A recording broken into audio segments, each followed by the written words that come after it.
حسین دین کی پہچان کا نام ہے، حسین تحریکوں کی اساس کا نام ہے، حسین انقلاب کے مرکزی نقطے کا نام ہے، حسین قرآن ناطق کے بیٹے کا نام ہے، حسین لوگوں کو جود مسلسل فراہم کرنے کا نام ہے، حسین تحفظ قرآن کا نام ہے، حسین تحفظ دین کا نام ہے، بلکہ حسین سراپا دین کا نام ہے۔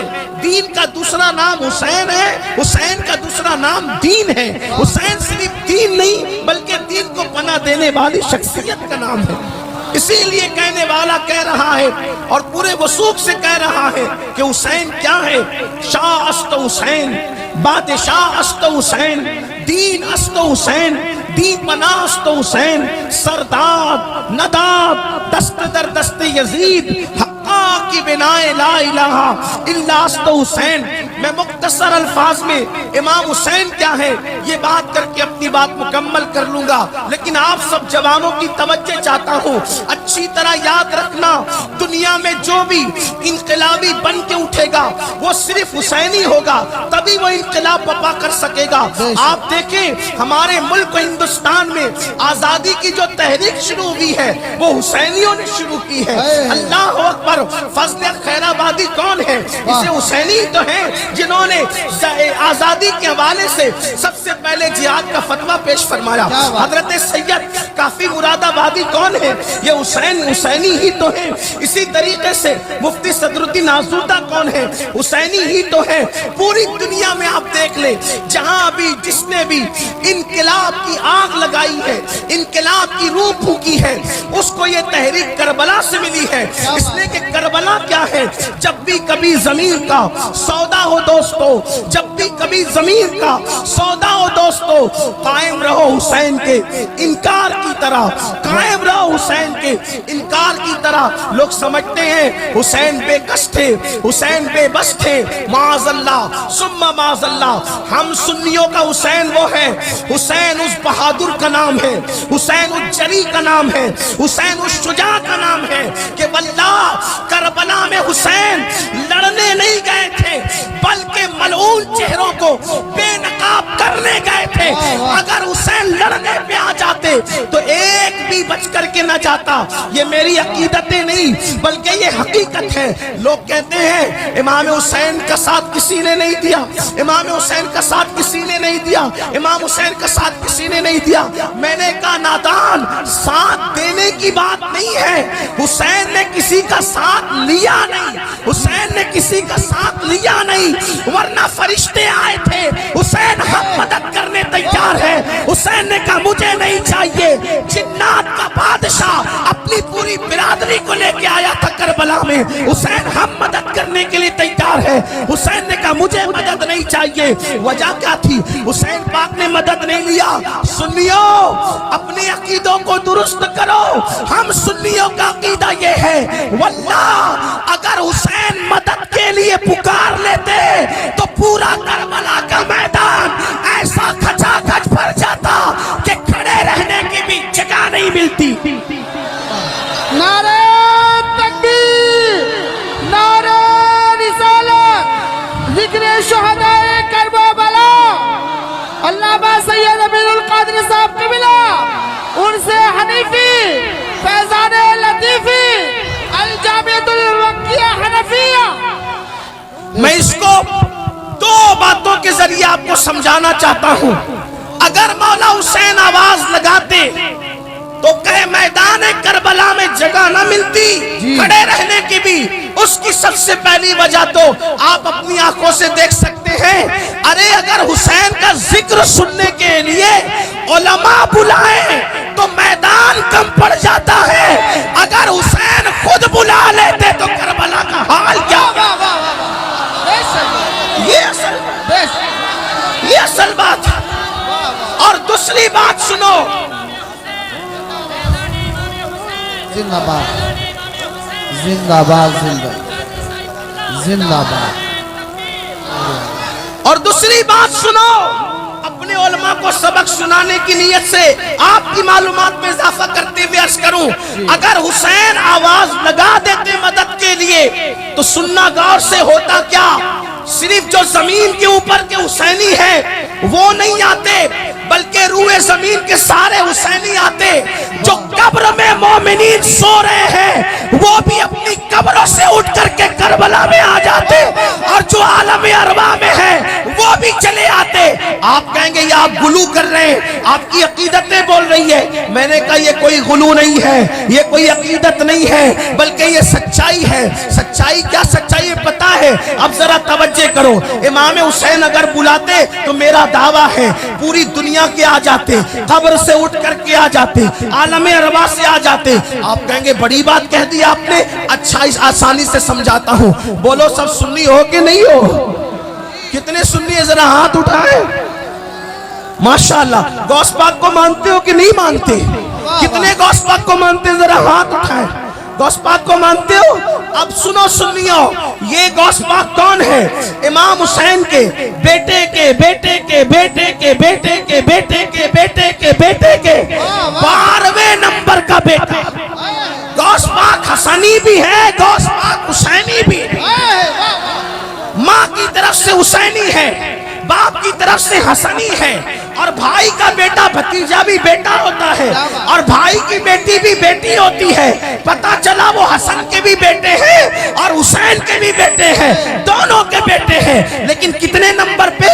12ویں یا 11ویں نمبر کے بیٹے ہیں. اب سننا سنیو, جب ان کے بیٹے کے بیٹے یعنی 11ویں یا 12ویں نمبر کے بیٹے نے بغداد کی مسجد کے منبر پہ بیٹھ کے کہا کہ میرا یہ قدم ہر ولی کی گردن پہ ہے, تو جتنے ولی زمین کے اوپر تھے سب آ گئے گردن جھکانے کے لیے, جو زمین کے اندر تھے وہ سب آ گئے گردن جھکانے کے لیے, جو عالم ارواح میں تھے وہ سب آ گئے گردن جھکانے کے لیے. ارے بیٹے کی آواز پر جب سب گردن جھکانے آ سکتے ہیں تو باپ کی آواز پر سب گردن کٹانے کیوں نہیں آ سکتے؟ نعرہ تکبیر, نعرہ رسالت. علامہ سید امین القادری صاحب قبلہ ذکر شہدائے کربلا سرزمین رتن پور کلا, ان سے حنیفی فیضان لطیفی. سبحان اللہ, زندہ باد زندہ باد. جب غوث پاک کے بلاوے کی یہ تاثیر ہے تو ان کے جد کریم امام حسین کی آواز کی تاثیر کا عالم کیا ہوگا؟ لوگ سمجھے نہیں امام حسین کو. میری گزارش ہے بھائی, میں آپ سے گزارش کرتا ہوں کہ آپ سن لیں اطمینان سے, یہی اچھا ہے. اس سے بڑھ کر کوئی میزبانی نہیں کہ آپ صرف سن لیں. ہاں میں معاف کیجئے, میں حسین پاک کے نام پہ نظر کو منع نہیں کر رہا ہوں, لیکن اس سے بہتر نظر یہ ہوگی کہ آپ ان کا ذکر خیر سے سنیں. بے شک بے شک. میرے لیے یہ سب سے زیادہ بہتر ہے کہ آپ سنیں مولا حسین کون ہے. دنیا میں کوئی حسین پیدا نہیں ہو سکتا. اس کی وجہ کیا ہے؟ حسین بننے کے لیے دیکھو انسان کیسے بنتا ہے. آپ کی توجہ میری طرف ہے؟ اگر ہے تو سنیں انسان کیسے بنتا ہے. انسان بنتا ہے باپ کے خون سے, انسان بنتا ہے دادا کے خون سے, انسان بنتا ہے اجداد کے خون سے. اب ذرا مولا حسین پاک کے کردار پر, ان کے وجود پہ توجہ کرنا. لوگ کہتے ہیں حسین کیا, ہم کہتے ہیں سنو سنیوں سے حسین کیا. انسان کو بیدار تو ہو لینے دے, ہر قوم پکارے گی ہمارے ہیں حسین. واہ واہ واہ. امام حسین کیا ہے؟ امام حسین پاک کیا ہے؟ انسان بنتا ہے خون سے, انسان بنتا ہے خون, اور کون سا خون؟ باپ داداؤں کے اجداد کے خون سے بنتا ہے. اور حسین بھی خون سے بنے, لیکن وہ خون کون سا تھا؟ تو میرے امام اہل سنت اس سے پردہ اٹھاتے ہیں اور کہتے ہیں وہ خون جس سے حسن و حسین بنے ہیں, اہل بیت بنے ہیں, وہ خون کون سا تھا؟ تو کہتے ہیں خون خیر الرسل سے ہے جن کا خمیر. خون رسول نہیں, خون رسول نہیں, ہر رسول شان والا ہے. موسیٰ کا خون بھی قیمتی ہے, عیسیٰ کا خون بھی قیمتی ہے, داؤد کا خون بھی قیمتی ہے, لیکن اس خون سے نہیں بنے. کس کے خون سے بنے؟ اس کا خون سارے اچھوں میں اچھا, سمجھئے جسے ہے اس اچھے سے اچھا ہمارا نام. واہ واہ, سبحان اللہ سبحان اللہ. میرے امام کہتے ہیں خون خیر الرسل سے ہے جن کا خون خون خیر الرسل سے ہے جن کا خمیر، خمیر کہتے ہیں جس سے جو چیز بنتی ہے. واہ واہ. یہ بسکٹ کا خمیر ہے، اس سے بسکٹ بنے گا. یہ دیوار کا خمیر ہے، اس سے دیوار بنے گی. اسی طریقے سے یہ روٹی کا خمیر ہے، اس سے روٹی بنے گی. جس سے چیز بنتی ہے اس کو کیا کہتے ہیں؟ خمیر. اہل بیت کا خمیر کیا ہے؟ خون خیر الرسل. اب یہ خون خیر الرسل کیا ہے؟ سب کے خون ناپاک ہے، سب کے خون ناپاک ہے، میرے نبی کا خون پاک ہے. واہ واہ. بے شک. اندر ہے تو بھی پاک، باہر ہے تو بھی پاک. واہ. ہمیں اگر کوئی زخم آ جائے، کوئی مار دے، کچھ لگ جائے، خون نکلے، باوضو مولانا بے وضو ہوگے کہ نہیں ہوں گے؟ بولو ہوں گے کہ نہیں ہوں گے؟ وضو ٹوٹ جائے گا خون نکلنے سے. کیوں؟ خون ناپاک. اگر اس کو کوئی پیے تو علماء فتویٰ دیں گے ناجائز ہے، نہیں پی سکتا. خون پینے والا گنہگار، خون پینے والا مجرم، خون پینے والا اللہ کے عذاب میں گرفتار ہوگا. یہ کس کا خون؟ تمہارا میرا خون. لیکن اب رسول اللہ کے خون کی طرف آؤ. جس خون سے اہل بیت بنے اس خون کی طرف آؤ. نبی کا خون کیا ہے جس سے یہ بنے ہیں؟ توجہ کرنا، جس سے یہ بنے ہیں. ایک مرتبہ رسول اللہ نے حجامہ کروایا، کٹورے میں خون نکلا، حضور نے وہ خون رکھوایا. ایک صحابی آئے، میرے نبی نے فرمایا لے جاؤ اس کو ایسی جگہ ڈالو جہاں کسی کا پیر نہ پڑے، کسی کا پیر نہ پڑے. ذکر سب کے لیے ایسا آپ بھی سنیں. اللہ کہ آپ کی معلومات میں کوئی اضافہ نہیں ہوگا، لیکن یہ تقدیر بدلنے والا ذکر. یہ ذکر تقدیر. وذکر فإن الذکر تنفع المؤمنین. مومنوں کو نصیحت کرو، ان کو نصیحت فائدہ دیتی ہے. مومنوں کے سامنے ذکر کو ریپیٹ کرو، بار بار دہراؤ، فائدہ. اور یہ ان کا ذکر ہے جن کے ذکر سے قسمتیں بدلتی ہیں، جن کے نام لے لو تو دعائیں قبول ہو جاتی ہیں. ہاں بھئی، یا تو نعرہ بالکل نہ لگے محفل میں، یا لگے تو ایسا لگے کہ جواب سب دے رہے ہیں. ایسا جنگ لگنا چاہیے. ایسا نہیں لگے کہ کسی کو پیسہ دے کے زبردستی جیسے سیاسی جلسوں میں بلایا جاتا ہے ویسے بلایا گیا. ایسا نہیں. ایسا لگو نعرہ ایسا بھی لگے سبحان اللہ. ایسا کہو کہ یوں لگے کہ بی بی زہرا نے مہمان بنا کے بلایا، کربلا والوں نے مہمان بنا کے بلایا ہے. اس لیے کہ وہ جسے بلاتے ہیں پھر اس کی تقدیریں سوار کر کے بھیجا کرتے ہیں. تو عرض یہ کر رہا تھا خون خیر الرسل سے ہے جن کا خمیر، جن کے خمیر میں نبی کا خون ہے. اور نبی کا خون کیا ہے؟ سب کے خون ناپاک ہے، نبی کا خون پاک ہے. اور کیسا پاک ہے؟ حضور نے حجامہ کروایا. حجامہ کروانے کے بعد ایک صحابی کو کہا یہ کٹورے میں خون ہے، اسے ایسی جگہ لے جا کر کے ڈالو جہاں کسی کا پیر نہ پڑنے پائے. وہ صحابی لے کر گئے. ادھر دیکھا ادھر دیکھا، دائیں دیکھا بائیں دیکھا. سوچا ہوگا آج بستی ہے کل ویرانہ ہوگا، آج ویرانہ ہے کل بستی ہوگی. کیا ضروری ہے کہ یہاں پر کبھی جنگل ہوگا؟ کسی نے سوچا تھا یا کسی کے پیر پڑیں گے؟ اتنے پیر پڑے، اتنے پیر پڑے، اتنے پیر پڑے کہ پیر گنے نہیں جا رہے ہیں. ایسا نہیں ہو سکتا. جنگل میں بھی پیر پڑ سکتے ہیں، ویرانے میں بھی پیر پڑ سکتے ہیں، آبادی میں بھی پیر پڑ سکتے ہیں. مگر واللہ وہ صحابی تھے صحابی، اور صحابہ سب کے سب عاشقان رسول تھے. اللہ اکبر. انہوں نے ادھر ادھر دیکھا، خیال آیا آج ڈالوں گا خون، اگر کل کسی کا پیر پڑ گیا تو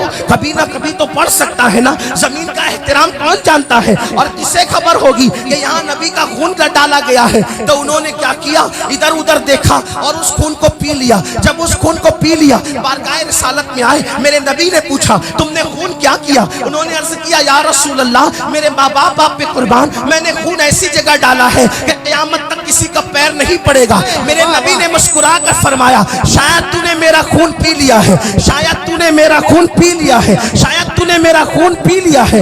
یعنی اگر کسی کا پیتے تو ڈانٹی پڑتی، اگر کسی کا خون پیتے تو ڈانٹا جاتا کسی کو، اگر کسی کا خون پیتے تو حکم لگایا جاتا. لیکن صحابی نے خون کس کا پیا؟ رسول اللہ کا پیا. نبی نے فرمایا شاید تو نے خون پی لیا ہے. انہوں نے عرض کیا ہاں یا رسول اللہ میں نے خون پی لیا ہے. میرے نبی نے فرمایا تیرے پیٹ میں میرا خون چلا گیا فرمایا جا تجھ پر جہنم کی آگ حرام ہو گئی ہے، تجھ پہ جہنم کی آگ حرام ہو گئی ہے، مجھے بتاؤ ایک کٹورا خون جس کے پیٹ میں جائے اس پہ جہنم حرام ہو جاتی ہے، جس کو سر کے بال سے لے کے پیر کے ناخن تک نبی کے خون سے بنایا جائے، اس حسین کی عظمتوں کا عالم کیا